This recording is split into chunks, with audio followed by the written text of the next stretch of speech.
বিবাদের জেরে এক ব্যক্তিকে বেধড়ক মারধরের অভিযোগে বেলডাঙ্গা স্কুল মাঠপাড়া থেকে যুবককে গ্রেপ্তার করে কৃষ্ণনগর আদালতে পেশ করল পুলিশ।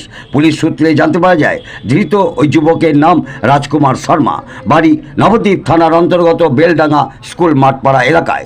অভিযোগের ভিত্তিতে শনিবার গভীর রাতে তদন্তে নেমে অভিযুক্ত যুবককে তার বাড়ি থেকে গ্রেপ্তার করে আজ পেশ করা হয় কৃষ্ণনগর আদালতে।